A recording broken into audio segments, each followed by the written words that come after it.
മുക്കാൽ നൂറ്റാണ്ട് കാലമായി, കഴിഞ്ഞ 76 വർഷമായി നിരന്തരമായ പീഡനങ്ങളും കൊടിയ ബോംബ് വർഷങ്ങളും പീരങ്കി ഉണ്ടകളും അധിനിവേശവും ഏറ്റുവാങ്ങിക്കൊണ്ടിരുന്ന ഒരു ജനത, ഗസാമുനം വരെ ഏതാണ്ട് 40-50 ലക്ഷം വരുന്ന ജനത.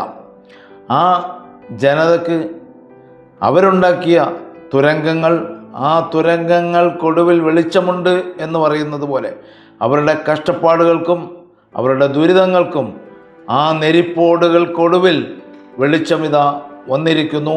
തൽക്കാലത്തേക്കാണെങ്കിലും അത് താൽക്കാലികമല്ല, സുസ്ഥിരമായ സമാധാനം. ഇനി സമാധാനം തൽക്കാലത്തേക്ക് വെടിനിർത്തൽ പ്രഖ്യാപിച്ച് ഇസ്രായേൽ അതിനിടക്കും അതിനുശേഷവും നെതന്യാഹു ആക്രമിക്കുകയില്ല എന്ന് എന്താണ് ഉറപ്പ് എന്ന ഒരു ചോദ്യത്തിന് പോലും ഉത്തരം നൽകിക്കൊണ്ട് ഇനി ആക്രമിക്കാൻ അനുവദിക്കുകയില്ല എന്ന് അമേരിക്കൻ നേതാക്കൾ തന്നെ വെളിപ്പെടുത്തുന്ന ഒരവസ്ഥയിലേക്ക് കാര്യങ്ങൾ എത്തിയിട്ടുണ്ട്. എന്തായാലും ശുഭപ്രതീക്ഷയാണ്. ഗസ തെരുവുകളിൽ പലസ്തീൻ്റെ മണ്ണിൽ ആഹ്ലാദം പതഞ്ഞുയരുകയാണ്.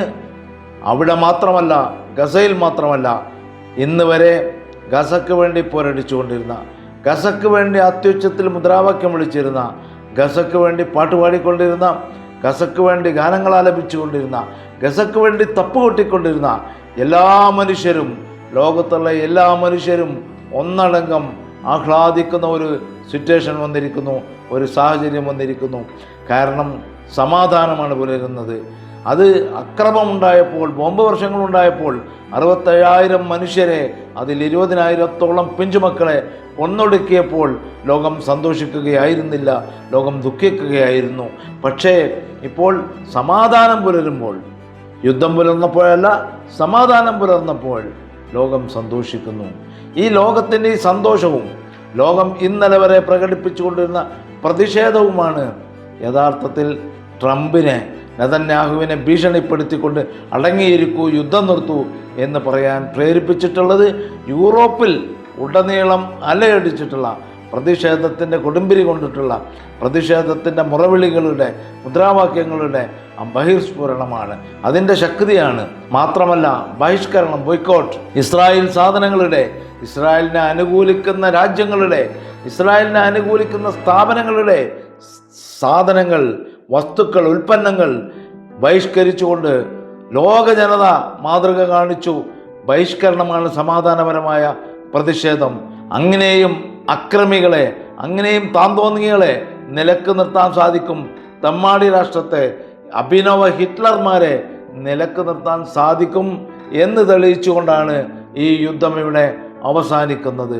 ലോകത്തുടനീളം കഴിഞ്ഞ ദിവസം ലക്ഷക്കണക്കിന് ആളുകൾ തെരുവിലിറങ്ങി നെതന്യാഹുവിനും അതുപോലെ തന്നെ ട്രംപിനുമെതിരെ മുദ്രാവാക്യം വിളിച്ചപ്പോൾ, ട്രംപിൻ്റെ സമാധാന നൊബൽ സമ്മാനത്തിന് അത് ഭീഷണിയാണ് എന്ന് മനസ്സിലായപ്പോൾ സമാധാനത്തിന് തുനിഞ്ഞ് ഇറങ്ങിയതാണെങ്കിൽ പോലും സമാധാനം കൈവരിക എന്നത് ലോകത്തിൻ്റെ ആവശ്യമാണ്.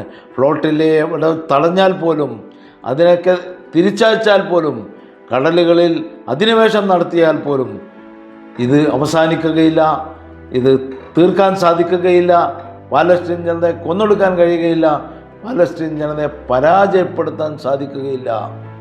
ഗസ എന്ന് പറഞ്ഞാൽ അതിനൊരർത്ഥമുണ്ട്. ആ ഗസ എന്നതിൻ്റെ അർത്ഥം തോൽപ്പിക്കാൻ പറ്റാത്ത എന്നാണ്, പ്രതിരോധിച്ചു നിൽക്കാൻ കെൽപ്പുള്ള എന്നാണ് ഗസയുടെ അർത്ഥം. അത് അന്വർത്ഥമാക്കിക്കൊണ്ട് ഗസ സാധിച്ചിരിക്കുന്നു, വിജയം വരിച്ചിരിക്കുന്നു. അക്കാര്യത്തിൽ യാതൊരു സംശയവുമില്ല. അതിൻ്റെ സമാധാനത്തിൻ്റെ വെള്ളപ്രാവുകളാണ് ലോകത്ത് പാറിക്കൊണ്ടിരിക്കുന്നത്. സമാധാനത്തിൻ്റെ ധവള പതാകയാണ് ഇന്ന് ലോകത്തുടനീളം ഉയർന്നുകൊണ്ടിരിക്കുന്നത്. അതുകൊണ്ട് അതിക്രമങ്ങളെയും ബോംബുകളെയും അതിജീവിക്കുന്ന പലസ്തീൻ ജനതയ്ക്ക്, പലസ്തീന് പിന്തുണ അർപ്പിച്ച എല്ലാവർക്കും നമുക്ക് 100 കൂട്ടം 1000 വട്ടം അഭിവാദ്യങ്ങൾ അർപ്പിക്കാം. കൂടുതൽ വാർത്തകൾക്കും വിശേഷങ്ങൾക്കും ന്യൂസ് ലൈവ് TV സബ്സ്ക്രൈബ് ചെയ്യൂ.